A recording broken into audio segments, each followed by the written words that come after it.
Warning. I chain smoke and I say fuck a lot. But I accept myself for the way I am. I accept you too. Viewer discretion advised. I had a few more random things dealing with Epstein that I haven't used in anything. Instead of letting it go by the wayside, I figured we would scramble them and throw them in a video. So get some bacon. I'm John Doe on Twitter.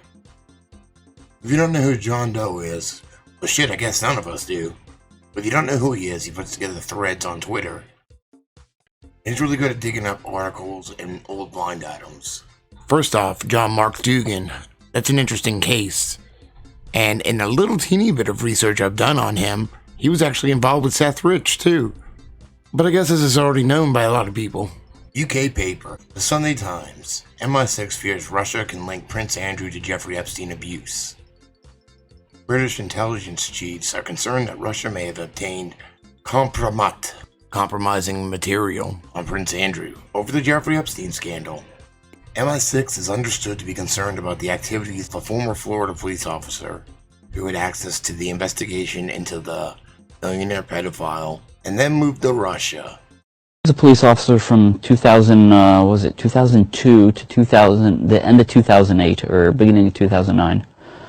And I left because of the outright blatant criminal activity in the American law enforcement system. So initially I was working in a predominantly upper class white neighborhood, and I got a transfer to a very high crime area.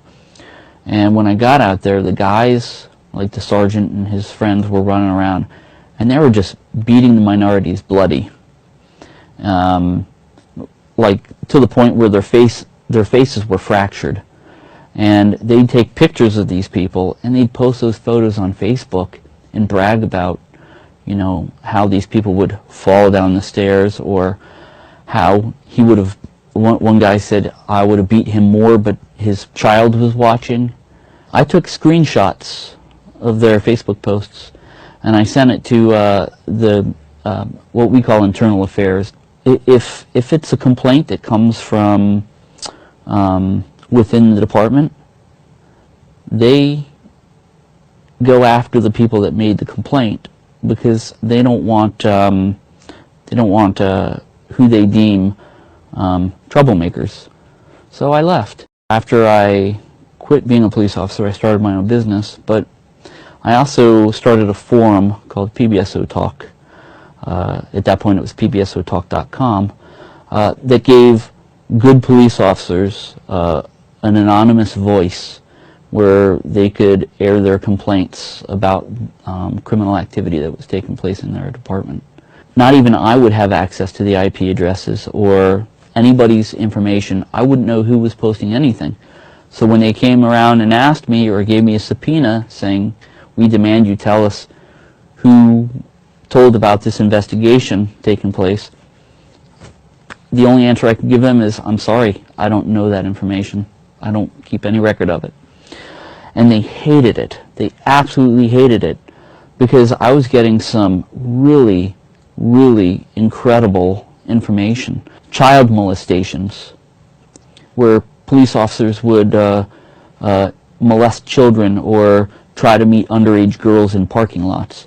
The elected sheriff of Palm Beach County got caught stealing guns out of evidence to plant on black people.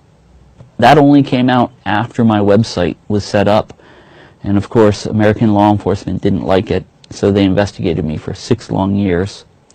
Finally made up a reason to come into my house and seize all my assets and everything that I own. First time I came to Russia, it was a vacation. You know, I came to meet somebody I met on the internet, a very nice lady. And when I got back, apparently they had been hacking into my phone. It's amazing what you can do and what you can find out. Social media, like Facebook? Oh, absolutely. You would be surprised. And you would be surprised on what you can find off of your phones and certain cameras with GPSs. Really? Like, for instance, that creep that has that PBSO talk, the guy named John Mark Dougan. he went to Russia and he started using his camera to take pictures of himself with that Pavel Bourdain and some other people. We had the pictures before he ever published them, and we knew where he was at. You're kidding me. Nope, had them. They were like making up these crazy allegations that I was a member of like some organized crime ring in Russia. The year before, I had recordings where they were talking about if they ever got me in jail, I was never going to make it out. I'd be killed or something tragic would happen to me, and they'd throw a barbecue in celebration. And so the day they raided my home, I knew I had to leave. The bizarre case of John Mark Dougan, a former deputy in the Palm Beach County Sheriff's Office, has provided further evidence that the prince's repeated efforts to distance himself from allegations of sexual abuse are failing to shield him from the fallout of the Epstein case. That reminds me of another detective that was working the Epstein case.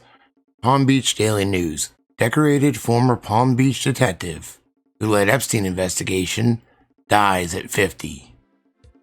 Joseph Ricari, a former Palm Beach detective who had a knack for making others smile, who tackled the island's largest and most important investigations, and who cared deeply for his family and friends, died Friday, May 25th, 2018, after a brief illness. He was 50. No other information about the cause of death was released. And I'm still digging around trying to find it. Shaun Atwood actually went to Ghislaine Maxwell's London home. There was actually a housekeeper in there cleaning it. We're outside of the Nag's Head, which also is in the Little Black Book of Epstein. And we've got some phone numbers here for the house. Oh, hello. Come over. Yes, we are looking to interview Ghislaine Maxwell. Is anyone here by that name? Can you come around this side, James, to get the banister? No, I'm sorry, I'm cleaner. You're the cleaner. Have you got the banister, the white banister?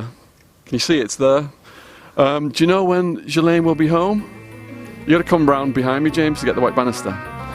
You can't, you don't know when she'll be home.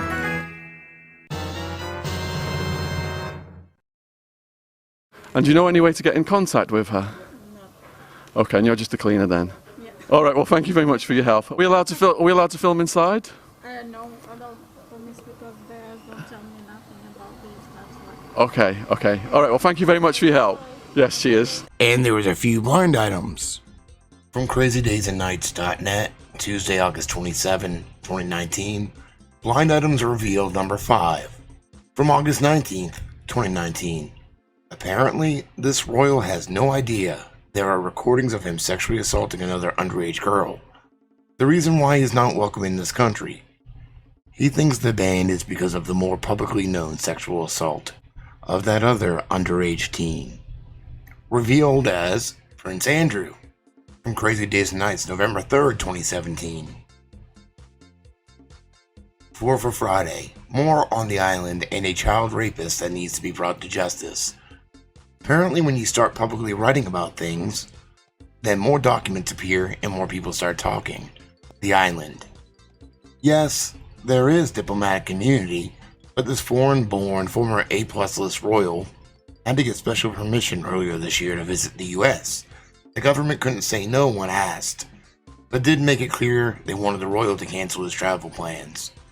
Apparently, during the island investigation, a recording came to light from about a decade ago during a visit to Washington, D.C., where the royal was overheard having sex with a 15-year-old girl. It was a recording that was not listened to live, but later. No one really knew the recording existed until questions were asked about the island. Apparently, the owner of the island provided the teen in question. So they're saying Epstein provided a teen to the prince in D.C. from about 10 years earlier than the Epstein scandal. Epstein's dead, Ghislaine and Jean-Luc Brunel are MIA.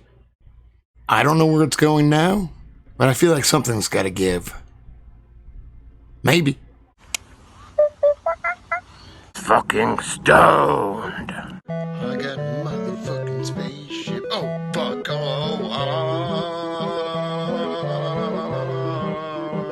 Cool, I got it.